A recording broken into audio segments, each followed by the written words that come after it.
சங்கீதம் 84.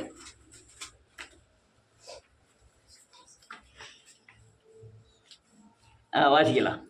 சேனைகளின் கர்த்தாவே, உமது வாசஸ்தலங்கள் எவ்வளவு இன்பமானவைகள். என் ஆத்துமா கர்த்தருடைய ஆலய பிரகாரங்களின் மேல் வாஞ்சியாயிருக்கிறது. இதயமும் என் மாம்சமும் ஜீவனுள்ள தேவனை பெருமாய் சத்தமிடுகிறது. என் ராஜாவும் என் தேவனும் ஆகிய சேனைகளின் கர்த்தாவே, உம்முடைய பீடங்களண்டையில் அடைகளான் குருவி தேடும் தகைவிலான் குருவிக்கு தன் குஞ்சுகளை வைக்கும் கூடும் கிடைக்கிறதே. உம்முடைய வீட்டில் வாசமாய் இருக்கிறவர்கள் பாக்கியவான்கள், அவர்கள் எப்பொழுதும் உம்மை துதித்துக் கொண்டிருப்பார்கள். உம்மிலே பலன் கொள்ளுகிற மனுஷனும் தங்கள் இருதயங்களில் செவ்வையான வழிகளை கொண்டிருக்கிறவர்களும் பாக்கியவான்கள். அழுகையும் பள்ளத்தாக்கை உருவ நடந்து நீர்வழியாய் கொள்கிறார்கள், மழையும் குளங்களை நிரப்பும். அவர்கள் பலத்தின் மேல் பலன் அடைந்து சியோனிலே தேவ சந்நிதியில் வந்து காணப்படுவார்கள்.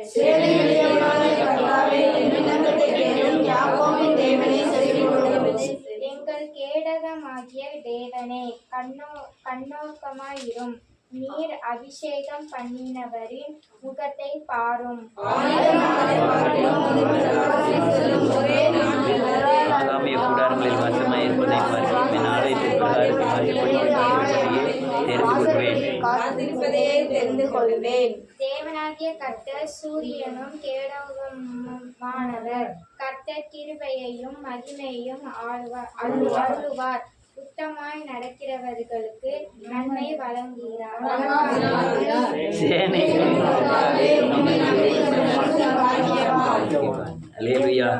எல்லாரும் உட்காருவோம். அல்லேலூயா. ரைட். நீங்க தேவனை ருசித்து பார்க்க வேண்டும். அப்பதான் அந்த உலகம் உங்களை மேற்கொள்ளாது. அதாவது பலன் கொண்டாதான், தேவன் இன்னார்னு அறிந்தாதான், அல்லையா, தேவனுடைய நன்மைகளை உணர்ந்தாதான், தேவன் நமக்குள்ளே இருப்பதையும் நம்மை வழிநடத்துவதையும் அறிந்திருந்தால்தான் தேவனுடைய பலத்தை உணர்ந்து நீங்கள் பெற்றுக்கொள்ள முடியும். நீங்கள் தேவனை ருசித்து பார்க்க முடியும். என்னைக்கோ நம்ம இருந்தால் அன்னைக்கு உதவி செய்தார்ன்று இல்லை, ஒவ்வொரு நாளும் தேவன் நடத்துதலை நாம் உணர வேண்டும். அந்த நன்மையை நாம் நினைத்து தேவனை துதித்து மகிமைப்படுத்துவதுதான் ருசித்து பார்ப்பது. அல்லேலூயா. 5வது வசனம், உம்மிலே பலன் கொள்ளுகிற மனுஷனும் தங்கள் இருதயங்களில் செவ்வையான வழியை கொண்டிருக்கிறவர்களும் பாக்கியவான்கள். அல்லேலூயா. வேதம் சொல்லுது அவர்களை பலன் கொள்ள வேண்டும். சாமுவேல் பிரதர் இருக்காரு. சோபியா விடிய காலம் எந்திரிச்ச உடனே ஒரு 1 லிட்டர் பால் படுத்துக்கிடுங்க, ஒரு 1/2 கிலோ மீன், அது என்ன மீன், நெய் மீன் வாங்கி நல்லா கட் பண்ணி சூப்பராக கறி வச்சு 7 மணிக்குள்ள மீன் கொடுத்தாச்சு. ஒரு 9 மணிக்குள்ள அத்தான் எந்திங்க, அத்தான் இல்லை மாமா எந்திங்க, ஒரு 4 சப்பாத்தி ஒரு கொண்டக்கடலை வச்சு சாப்பிடுங்க, உடனே படுத்துக்கிடுங்க. மத்தியானம் வடை பாயசத்தோட சாப்பாடு 12 மணிக்கெல்லாம் பசிக்கும் தான், எந்திங்க நீ வடை பாயசத்தோட சாப்பிடுங்க அப்படின்னு சாப்பாடு கொடுத்தாச்சு. 3 மணிக்கெல்லாம் ஒரு 1 லிட்டர் பால், ஒரு 5 முட்டை பச்சை முட்டையை குடிங்க. ராத்திரி ஆன உடனே 1 கிலோ மட்டன் வச்சு நீங்கள் சாப்பிடுங்களா இல்லையான்னு கம்பை கையில் வச்சுக்கிட்டு சாப்பிடுங்கன்னு சாப்பிட கொடுத்த உடனே படுத்துக்கணுங்க. ராத்திரி போல் 12 மணிக்கு எந்திரிச்சு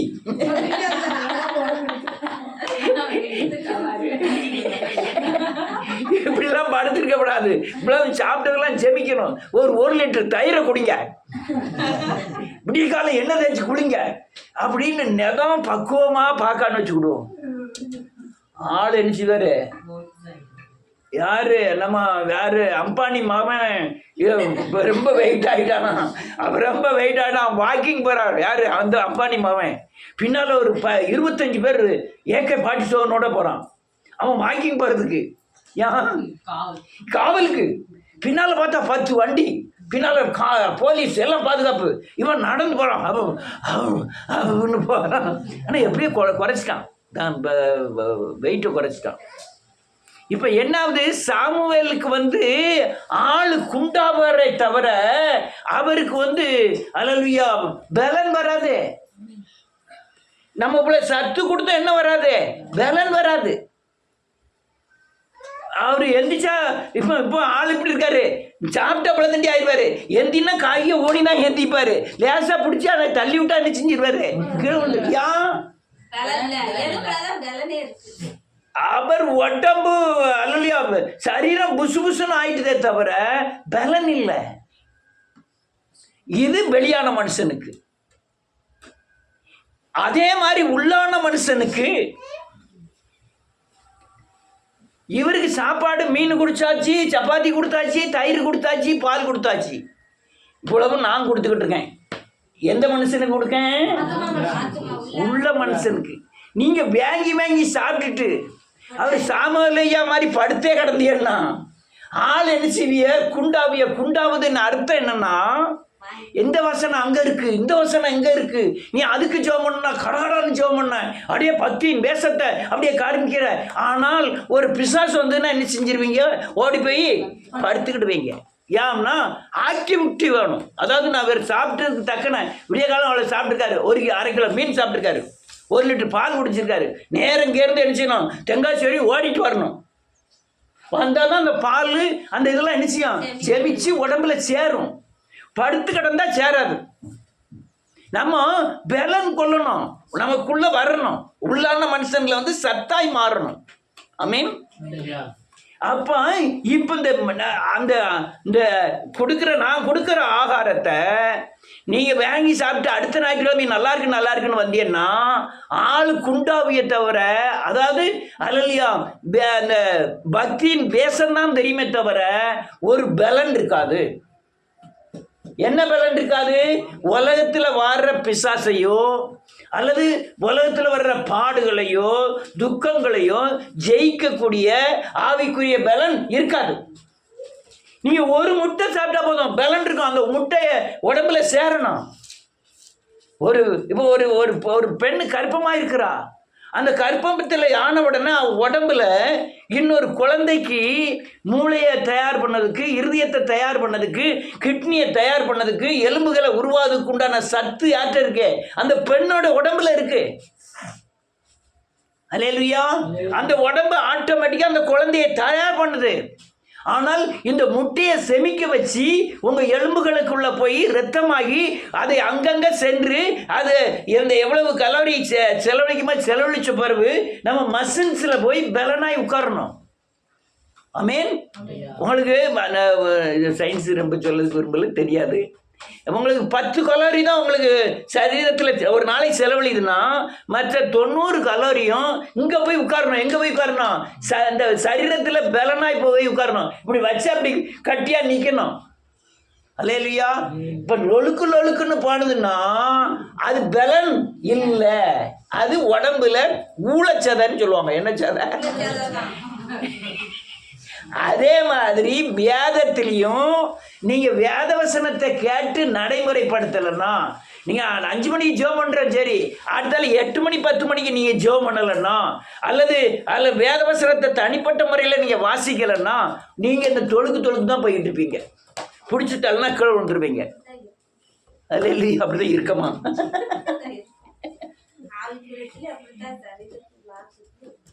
இல்லையா? இதே பெரிய ஆபத்து. அதாவது நெகட்டிவ் பாயிண்டே பேசவே கூடாது. அந்த ஆப்போசிட் பாயிண்டே என்ன செய்யக்கூடாது? அடுத்தவங்களை குற்றவாளியாட்டு இருக்கிறது, அவ சரியில்லை இவ சரியில்லை, அது பயங்கரமான ஆபத்து. நான் பலனாற்றவனாக இருக்கேன், நான் ஒடுங்கி போய் இருக்கேன், எனக்கு பலன் இல்லை, இது பயங்கரமான பலவீனம்.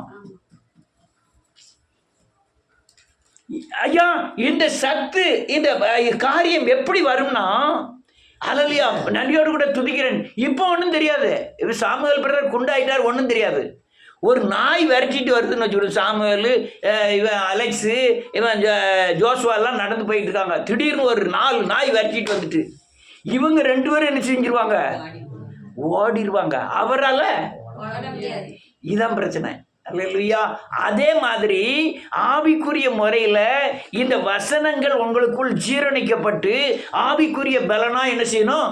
மாறணும். அது பலனா எப்படி மாறுதுன்னா, அபிஷேகம் என்ற பலனாய் மாறணும், ஜெபம் என்ற பலனாய் மாறணும், பரிசுத்தம் என்ற பலனாய் மாறணும், விசுவாசம் என்ற பலனாய் என்ன செய்யணும்? மாறணும். நான் இயேசுவின் நாமத்தினால பிசாசை என்ன செய்வேன்? ஜெயிப்பேன். ஆமென். அப்படி நினைச்சு நீங்க அறிக்கை செஞ்சாதான், வசனத்தை அறிக்கை செஞ்சாதான் பேய் என்ன செய்யும்? போகும். ஆடுமா?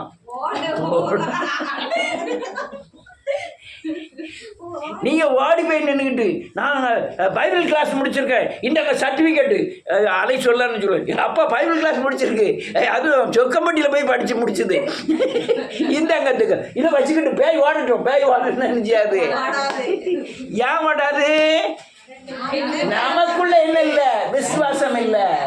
விசுவாசம்னா அதை ஜெயிக்கக்கூடிய பலன், பரிசுத்தம் தான் அதை ஜெயிக்கக்கூடிய பலன், கிருபை தான் அதை ஜெயிக்கக்கூடிய பலன், வேத வார்த்தையில வைக்கிற நம்பிக்கை தான் அதை ஜெயிக்கக்கூடிய பலன். அந்த பலனை பெறுவதற்கு நமக்கு என்ன செய்யணும்? இந்த சரீர உழைப்பு இருக்கிறது மாதிரி ஆவிக்குரிய சிச்சைகள் தேவை. என்ன தேவை? மயிலே இறங்க போடுனா எப்ப போடும்? நேருக்கு எம்மா ஜெபம் பண்ணுங்க, எம்மா பரிசுத்தமா இருங்க, எம்மா பாவம் இருக்கு, இம்பிட்டு பணம் தர விடுடா. எவ்வளவு பணம் தந்தா? ஆனா நமக்குன்னு ஒரு வயிற்று வலி வந்ததுன்னா, ஹலோ, இப்படி வயிற்று வலி வந்துட்டு நீங்க பாவரிக்கா நான் இன்னும் எப்ப பண்ணுவேன்?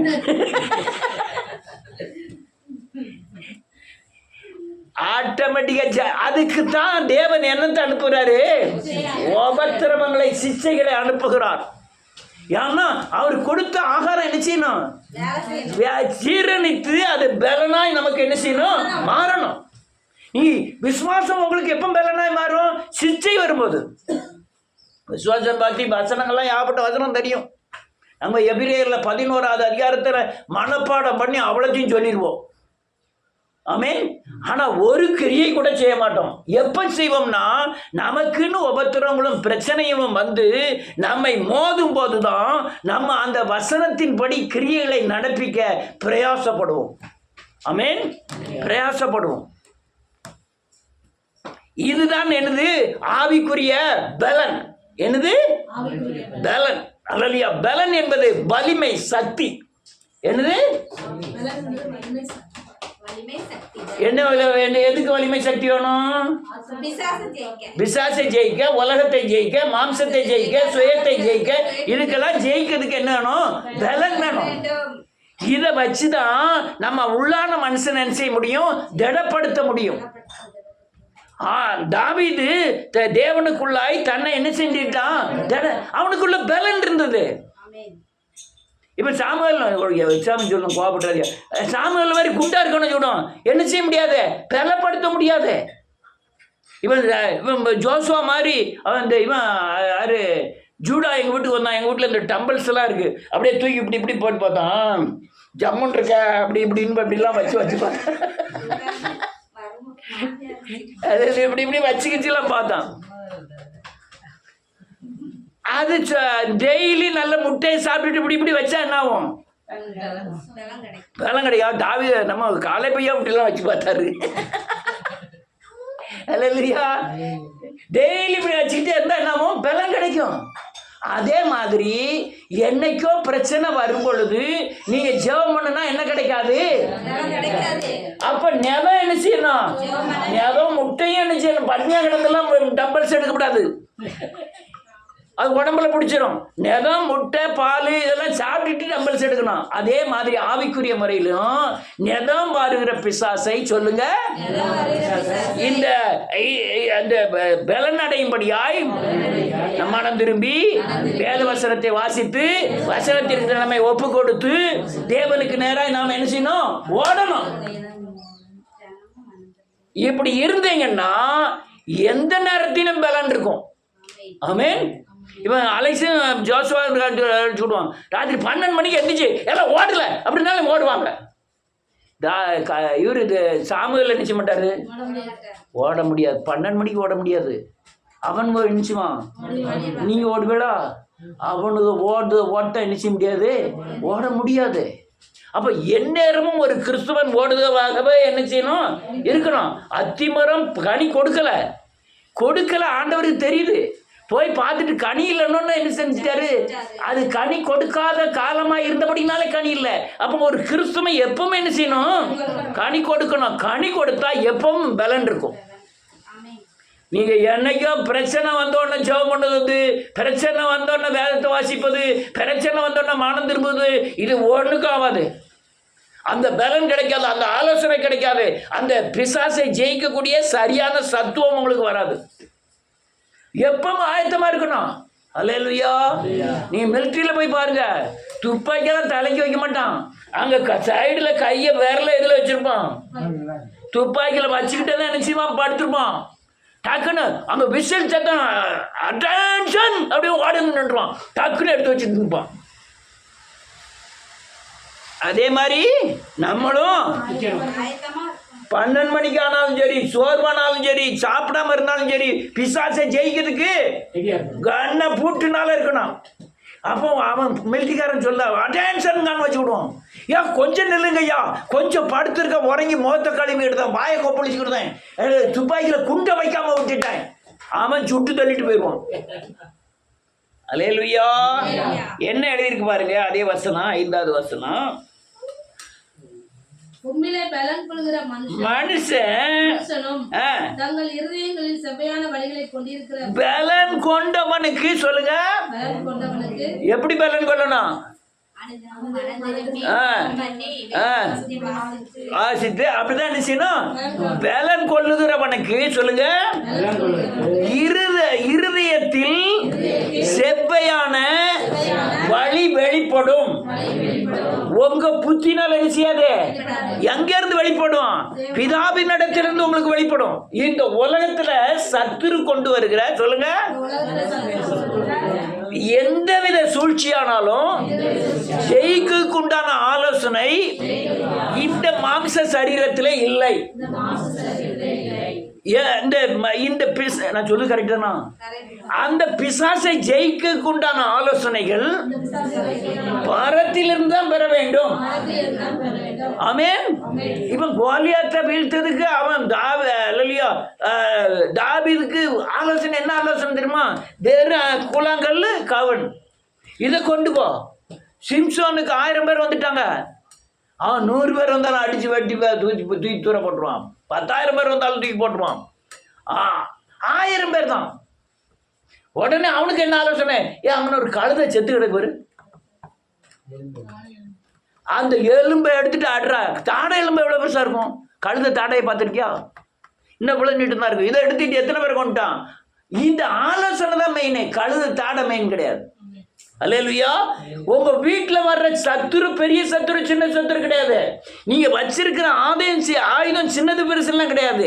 யாவருடைய பலன் தேவனுடைய பலன். அதுதான் செவ்வையான வழி. எங்க தோணுமா, இருதயத்திலே கொண்டிருப்பார்கள். இருதயத்துல வச்சு பிசாசெல்லாம் ஜெயிக்க கொண்டான பலன் யார் தர்றா, தேவன் தருகிறான். அல்லேலூயா. அநேக காரியங்களை நம்ம இந்த பலனை பெறாதபடினாலே சொந்த பலனை யூஸ் பண்ண ஆரம்பிக்கிறோம். ஆமென். பிரச்சனை வந்துட்டா பைபிளை தூக்கி தூர போட்டுருது. அல்லையா, பிரச்சனை வந்துட்டுதா ஜோமனுதே என்ன செஞ்சிருது, விட்டுருது. பிரச்சனை வந்துட்டா இந்த சர்ச்சுக்கு போய் என்னத்த காண்டா, ஆனால் சர்ச்சுக்கு போகிறத விட்டுருவோம் அப்படின்னு அநேகர் நினைப்பார்கள். அது பிசாசு கொண்டு வருகிற பயங்கரமான தந்திரம். உங்களுக்கு பிரச்சனை வந்தா எங்க அதிகமா போனோம், தேவ சமூகத்துக்கு தான் அதிகமா போனோம். உங்கள் பலவீனத்தை பலப்படுத்துகிற இடம் எங்க, தேவ சமூகம். சரி, இதை பூரா விட்டுட்டீங்க, அதை ஜெயிக்கிறதுக்கு உங்களுக்கு பலன் கிடைச்சிருமா, கிடைக்காது. கூட கொஞ்சம் உபத்திரம் வந்துடும். அதனால பழைய இருந்த பக்தியின் நிலைமையை பார்க்கிறோம். அதிக பக்தியை பெறுவதற்கு, அதிகமாய் தேவனை சார்வதற்கு, அதிகமாய் பரிசுத்தமாவதற்கு முயற்சி செய்ய வேண்டும். அந்த முயற்சியில பிசாசை ஜெயிக்கக்கூடிய வழியை தேவன் நம்ம இருதயத்துல, அது வேதம் சொல்லுது செவ்வையான வழியா. என்ன வழி,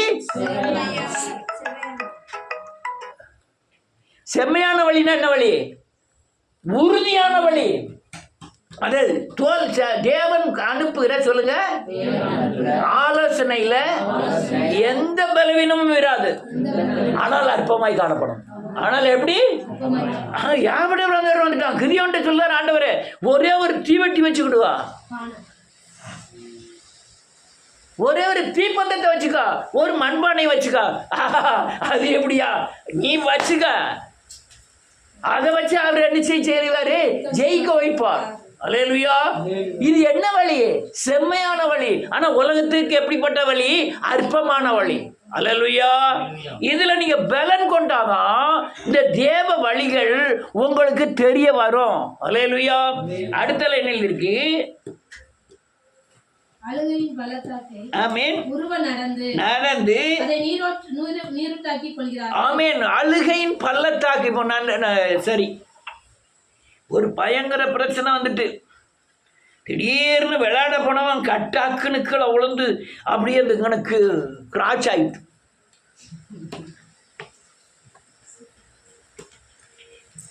ஸ்டெபி எவ்வளவு வருத்தப்பட்டுப்பான்னு எனக்கு நல்லா தெரியும். அழுகலாம்.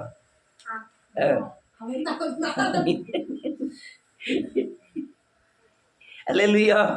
உடனே பார்த்தா ஜபம், உடனே வேத வாசிப்பு. ஆண்டவரே, அவன் பாவம் இல்லையா ஆண்டவரே, என்னுடைய பாவம் தான் அவன் என்ன செஞ்சிட்டான் ஆண்டவரே, விழுந்துட்டான் ஆண்டவரே, என் பெற்றோருடைய பாவம் விழுந்துட்டான் ஆண்டவரே, அவன் எலும்பு நொறிஞ்சிட்டோ என்ன நினைச்சதோ, இவங்க வர ரத்தம் அங்கே போகக்கூடாது, அங்கே போகாது, இங்கே போகாதுன்னு சொல்லி ஏமாத்திட்டாங்க.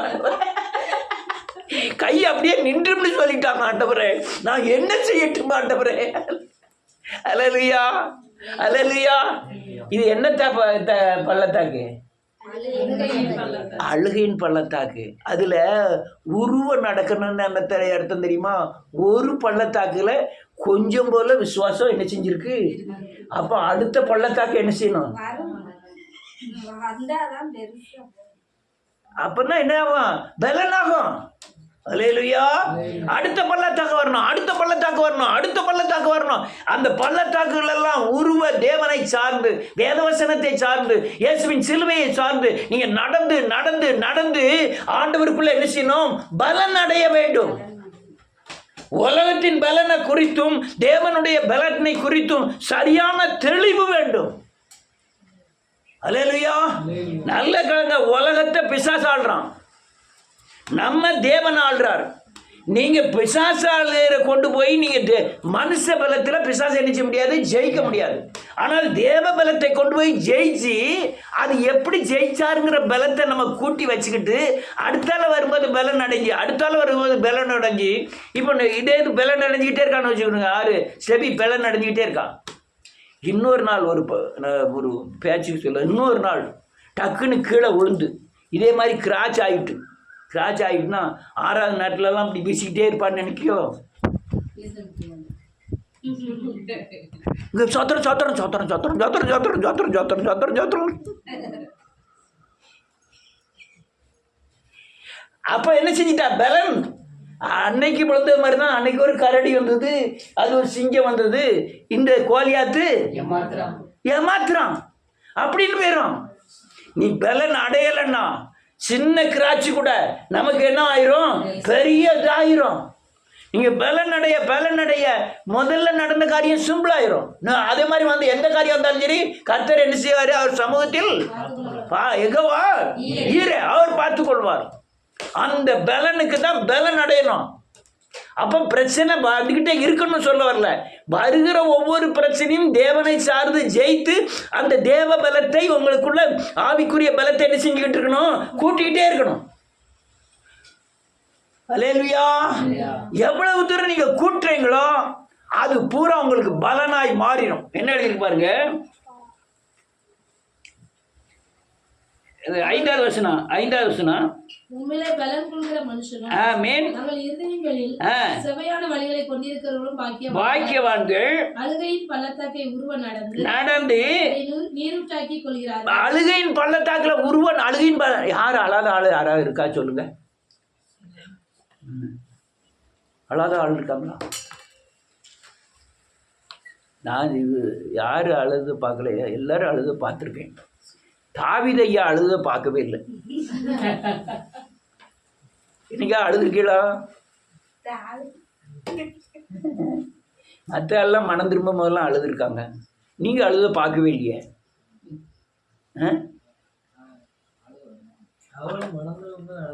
அழுதுக்காரா? சரி சரி சரி.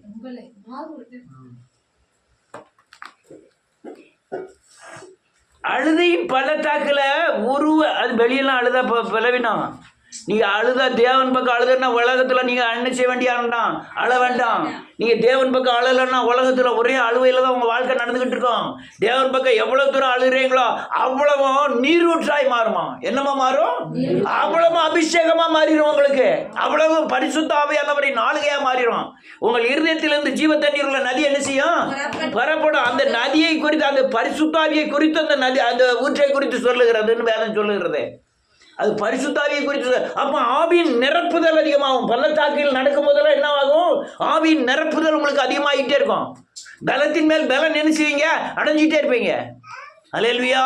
இப்போ அலைசு 30 வயசு ஆகுன்னு வச்சுடுவோம். 30 வயசு வரை எந்த பிரச்சனையும் பார்க்கல. திடீர்னு ஒரு பிரச்சனையில் கொண்டு விட்டா அவனுக்கு பெரிய சங்கடமாயிரும்.